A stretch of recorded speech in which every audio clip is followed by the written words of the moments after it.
Assalamualaikum warahmatullahi wabarakatuh. Berjumpa lagi bersama saya, Pak Riko Hikmawan, dalam pelajaran seni budaya. Oke, bagaimana kabarnya anak-anak kelas 7? Mudah-mudahan semua dalam keadaan sehat walafiat. Ya, oke, langsung saja. Kali ini kita akan membahas tentang seni musik. Ya, kemarin kita di bab pertama sudah belajar tentang seni rupa. Nah, hari ini kita akan belajar tentang seni musik. Jadi nanti kita akan memahami konsep dasar bernyanyi dengan satu suara secara berkelompok dalam bentuk unisono. Nanti kita akan mempelajarinya. Yang kedua, memahami dasar bernyanyi dengan dua suara atau lebih secara berkelompok. Oke, maka dari itu, sebelum kita mulai, disiapkan dulu buku seni budayanya, dibuka bab 2 halaman 17, disiapkan juga alat tulisnya. Oke, sebelum itu kita membaca doa dulu. Ala-zinia wala kulinatin soleh wa Nabi Muhammadin sallallahu alaihi wasallam. Al-Fatihah.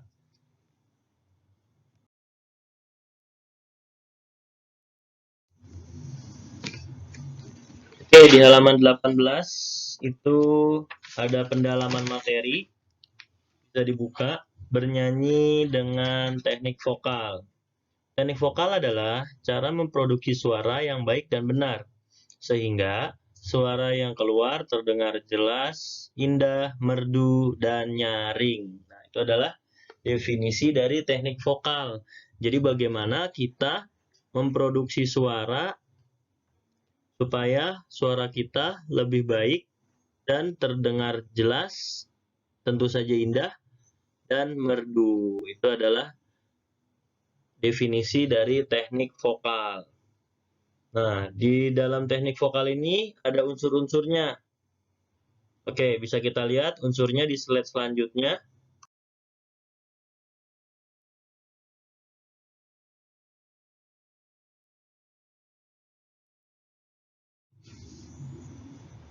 Oke, unsur-unsur seni musik. Yang pertama ada nada. Di buku kalian bisa dibuka. Nada yaitu tinggi rendahnya bunyi dalam musik. Nah, jadi tinggi rendahnya bunyi dalam musik. Nah, itu namanya nada. Yang B ada irama atau ritme, yaitu nada ketukan yang teratur. Nah, itu ritme. Misalnya ada ritme 3/4, ada ritme 4/4, itu namanya ritme. Yang ketiga ada dinamik, yaitu keras lemahnya sebuah nada yang dinyanyikan. Nah, itu adalah pengertian dari dinamik. Yang D ada harmoni, ada melodi, ada tempo. Itu bisa kalian baca pengertiannya. Selanjutnya ada tangga nada. Nah, apa sih tangga nada? Yaitu sistem susunan nada dengan pola tertentu. Nah, jadi ada sistem di dalam sebuah musik, ada tangga nada namanya. Dalam seni musik ada dua macam tangga nada. Oke, ada dua macam nih tangga nada.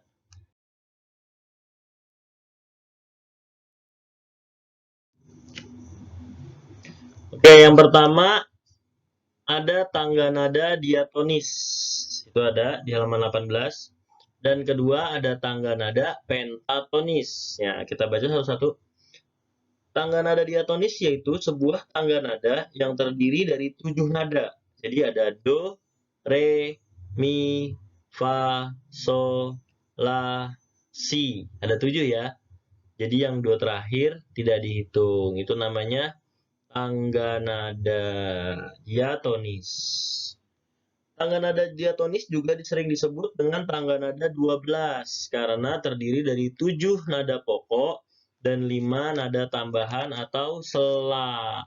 Bisa dilihat di layar. Di sini ada C.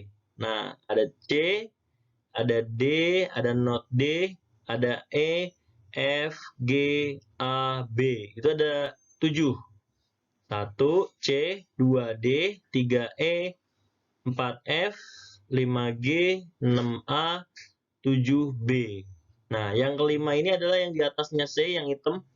Ada 1, 2, 3, 4, 5. Nah, itu adalah tangga nada diatonis. Nah, terus ada tangga nada pentatonis. Apa sih tangga nada pentatonis? Yaitu tangga nada yang terdiri dari 5 nada. Tangga nada pentatonis ini berkembang menjadi tangga nada etnik karena yang menggunakan tangga nada ini adalah musik-musik etnik, baik etnik yang ada di Indonesia atau luar Indonesia.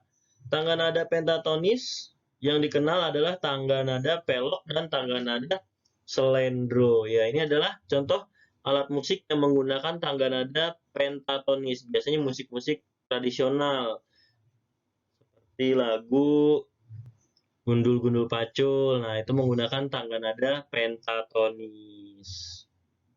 Oke, selanjutnya.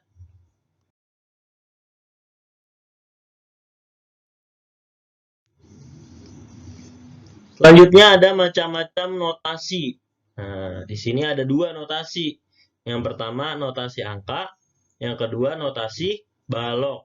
Nah, bisa dilihat notasi angka yaitu sistem penulisan lagu yang menggunakan simbol angka-angka. Angka 0 berfungsi sebagai tangga nada diam. Nah, kalau di pianika itu kamu sering nulis 1 itu do, 2 itu re, 3 itu mi, 4 itu fa, 5 itu so atau sol, nomor 6 itu la, 7 itu si. Nah, itu biasa kamu nulisnya. Itu namanya notasi angka. Beda dengan notasi balok. Notasi balok yaitu tangga nada untuk menyatakan tinggi rendah suara yang beraturan dengan bentuk gambar bulat telur. Nah, di sini ada notasi balok, contohnya ada gambarnya C, D, E, F, G, A, B, C. Ada nadanya beda-beda dengan tinggi yang berbeda. Oke. Ini adalah macam-macam notasi. Oke, selanjutnya.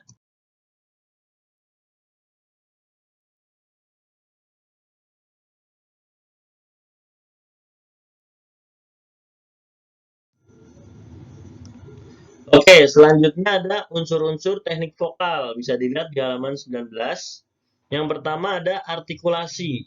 Artikulasi adalah cara pengucapan kata demi kata yang baik dan jelas. Nah, itu adalah artikulasi artinya. Jadi bagaimana kita mengucapkan kata demi kata di dalam suatu lagu dengan baik dan jelas supaya bisa sampai ke penonton. Itu adalah artikulasi. Frasering. Frasering adalah aturan pemenggalan kalimat yang baik dan benar sehingga mudah dimengerti dan sesuai dengan kaidah-kaidah yang berlaku. Yang ketiga ada resonansi. Resonansi adalah usaha untuk memperindah suara dengan memfungsikan rongga udara dan turut bervibrasi atau bergetar di sekitar mulut dan tenggorokan. Nah, vibra biasanya kalau bahasa orang awamnya itu vibranya main. Yang keempat ada intonasi. Intonasi adalah tinggi rendahnya suatu nada yang harus dijangkau dengan tepat. Nah, itu namanya intonasi. Yang ketiga ada pernapasan. Yang kelima maksud saya ada pernapasan. Pernapasan adalah usaha untuk menghirup udara sebanyak-banyaknya, kemudian disimpan dan dikeluarkan sedikit sesuai dengan keperluan. Nah, di sini pernapasan ada 3, bisa kita lihat nanti.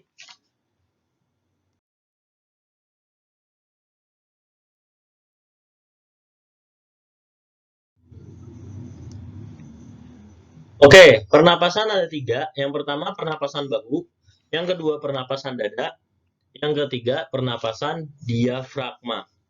Pernapasan bahu adalah melakukan pernapasan dengan menarik napas mengangkat bahu untuk mengisi paru-paru. Nah, jadi mengangkat bahu untuk mengisi paru-paru. Nah, napas yang dihasilkan diangkat atau udara yang terhirup minim sehingga kalimat diucapkan seringkali terputus-putus. Jadi pernapasan bahu tidak bagus untuk digunakan dalam bernyanyi. Yang kedua ada pernapasan dada. Melakukan pernapasan dengan membusukkan dada ketika menarik napas. Jadi dadanya naik. Cara seperti ini juga tidak baik karena jadi terkesan cepat lelah. Akibatnya suara tidak stabil dan terputus-putus. Yang ketiga ada pernapasan diafragma. Lazim kita sebut dengan pernapasan rongga perut, yaitu melakukan pernapasan dengan mengembangkan rongga perut atau diafragma. Cara ini merupakan pernapasan yang optimal untuk bernyanyi karena akan menghasilkan napas yang panjang, ringan, santai sehingga produksi suara lebih bermutu. Jadi pernapasan yang bagus untuk bernyanyi adalah pernapasan diafragma. Oke, itu adalah contoh macam-macam pernapasan. Oke, yang terakhir.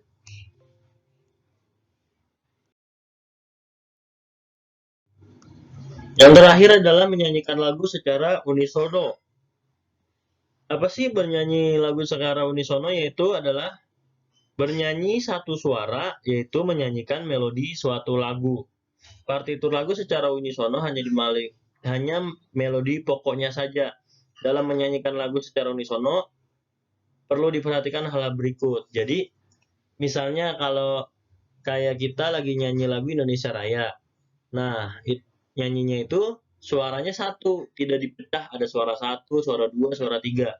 Jadi unisono, cuma satu. Jadi suaranya hanya satu, yaitu jadi bernyanyi unisono adalah bernyanyi satu suara menyanyikan melodi suatu lagu. Oke, sampai di sini dulu materi dalam materi menyanyinya. Setelah ini akan ada soal. Silahkan kalian kerjakan halaman 21, bagian A dan bagian B. Nanti ada soal pilihan yang harus dikirim lewat Google Form yang akan saya kasih linknya setelah ini. Oke, terima kasih atas perhatiannya. Assalamualaikum warahmatullahi wabarakatuh.